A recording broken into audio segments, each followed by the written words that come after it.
So I wanted to show you a few examples of aurora photography at the night time in the cold in Alaska.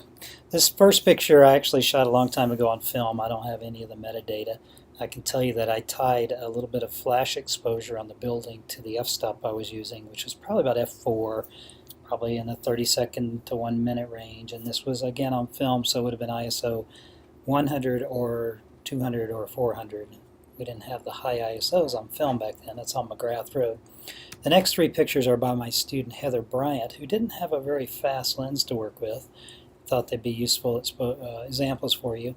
She had a very good aurora to work with. This was, or a couple of auroras. This was ISO 1600, and she shot it at f6.3, so not a very fast opening, for 12 seconds. In all of these pictures, she uses either the spruce trees or here the mountains to give a foreground or an element beyond the sky in her composition. And you can see the stars through these images, showing through the aurora. This was at f6.3 for 24 seconds, and she dropped her ISO to 200 here.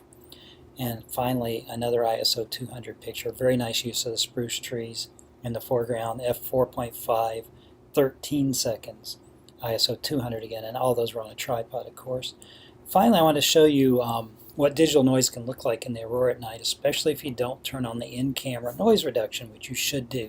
You can end up with all these little digital pinpoints. Now, there are a few stars in this image as well. I think it's Orion's belt there. But the little tiny things that look like dust or pinholes in the image are noise, and those should be eliminated if you have digital noise reduction on in the camera. It will take as long to reduce the noise as the exposure you made, but it's well worth it. Enjoy yourself. I hope you get a good aurora, and I hope we get to see great pictures.